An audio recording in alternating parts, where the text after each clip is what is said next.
Ya Bu, ada yang bisa dibantu? Jadi gini Bu, saya mau konsultasi Ibu. Seringkali saya sakit kepala, terus gangguan penglihatan seperti pandangan kabur, sensitif terhadap cahaya, nyeri di atas perut, biasanya di bawah tulang rusuk kanan, sesak nafas. Kenapa ya Bu? Oke Bu, jadi setelah kita melakukan pemeriksaan tadi, ternyata ibunya mengalami preeklamsia. Nah, mungkin ibunya belum tahu juga ya kan, apa tuh preeklamsia, apa sih preeklamsia itu. Jadi Bu, sedikit saya jelaskan ya Bu.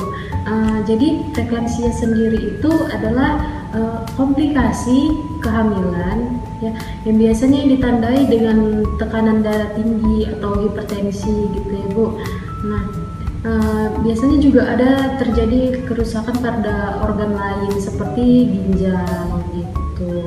Nah, yang biasanya ditunjukkan yang biasanya ditandai juga dengan adanya protein dalam urin. Kondisi preeklamsia ini sendiri juga biasanya sering terjadi pada kehamilan usia 20 minggu Bu, gitu. Tapi bisa juga terjadi Bu lebih awal ya, lebih awal atau setelah melahirkan gitu. Oh, jadi saya mengalami preeklamsia ya Bu. Jadi seperti yang Ibu bilang tadi, saya ada riwayat komplikasi. Itu gimana ya Bu cara menanganinya? Apakah harus ditangani dengan cepat atau kayak mana ya Bu? Nah, untuk komplikasinya seperti beberapa pertanyaan tadi, jika tidak segera ditangani Bu, preeklamsia ini juga dapat berubah menjadi eklamsia gitu.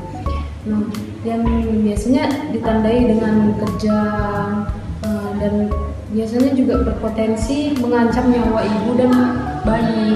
Jadi untuk preeklamsia ini Bu harus segera diperiksakan ya Bu, harus segera juga ditangani gitu. Nah, jadi sebenarnya untuk penanganannya ini sendiri ibu harus dalam pemantauan ketat terhadap tekanan darah. Jadi ibu harus sering-sering ya Bu untuk cek tekanan darah ibu gitu, sering-sering ke bidan ya Bu, darah, dan kondisi janinnya juga harus sering-sering diperiksa. Nah, selanjutnya nanti juga saya akan berikan obat anti hipertensi untuk mengontrol tekanan darah ibunya gitu. Jika nanti kita pantau terus Bu perkembangannya gimana. Oh gitu ya Bu. Baik Ibu, terima kasih ya Bu atas informasinya. Mulai saat ini saya akan sering-sering cek tekanan saya ya Bu ke bidan yang lebih terdekat. Sama-sama Bu, senang bisa memberikan informasi kepada Ibu. Nah, untuk selanjutnya nanti saya akan resepkan obat untuk Ibu ya Bu, untuk mencegah ya sedikit mengurangi preeklamsianya itu Bu.